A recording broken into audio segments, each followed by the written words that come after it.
Hello my dear students. In this video I am going to explain detailed procedure of scale removing or descaling process. The duration of scale removing process may vary from 16 to 36 hours, the usual stoppage being of 24 hours. The factory having single set evaporator, they have to stop their crushing until the scale removing process has to be completed. Every factory has to choose the method of scale removing on the basis of cost, efficiency of the chemical and duration of the cleaning. There are three methods of tube cleaning. One is chemical cleaning, second one is mechanical cleaning, and third one is combination of both chemical and mechanical cleaning. Let's start with chemical cleaning.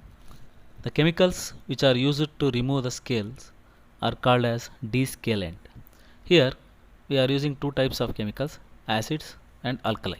In acids we are using hydrochloric acid and sulfamic acid, and in alkali we are using caustic soda, washing soda and common salt. Before adding these chemicals into evaporator, each body juice has to be drained. That means the thin juice from pressure bodies are drained to clarifier, and the thick juice from vacuum bodies are drained and sent to pan floor.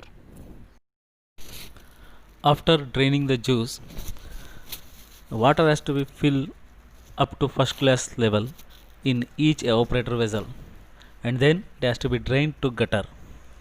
This is called flushing or flushing with water. Now the bodies are ready for chemical boiling. If evaporator vessel was not properly flushed with water, the added chemicals may get neutralized or the efficiency of chemical may decrease. After adding the desired amount of chemicals into the body, the boiling can be started by opening the exhaust steam into first body.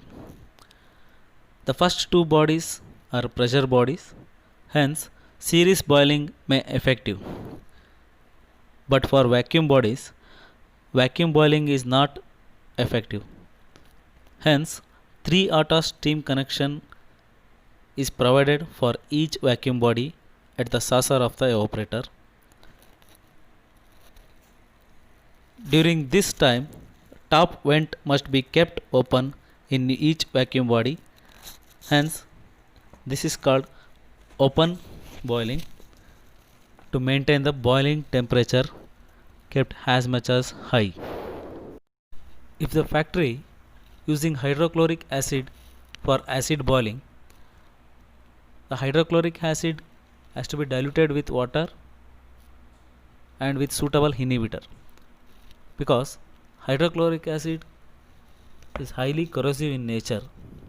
Hence, suitable inhibitor must and should be added.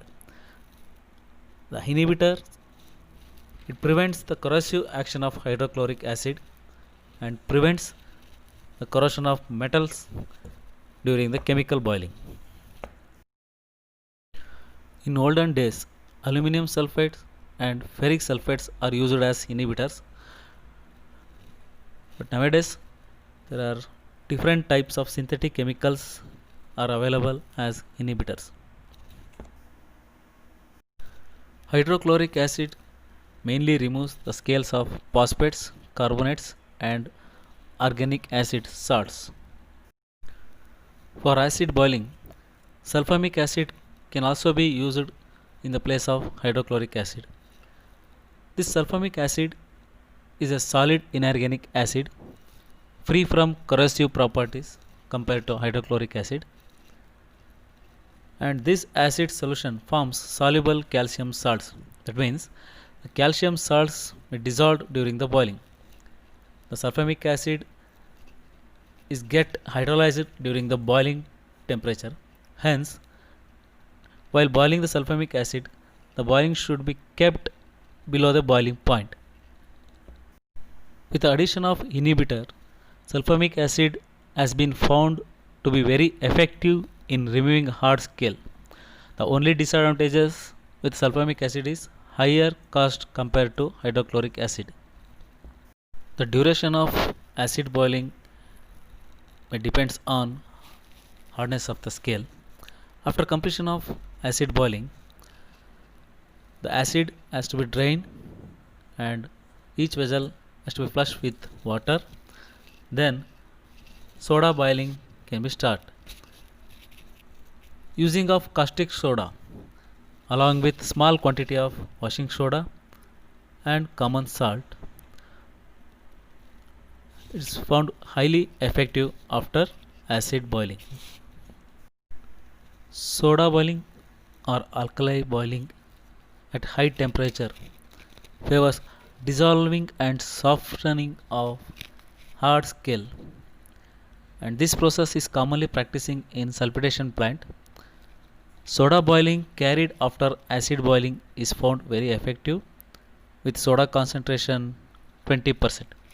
Generally 10 to 30% is in practice, but 20% found very effective. Higher concentration of caustic soda will leads boiling point elevation. After completion of soda boiling, draining of chemicals and rinsing with water has to be repeat, and all drain valves to be closed. Now the chemical boiling process is complete. In the next video I will explain mechanical cleaning. Thank you.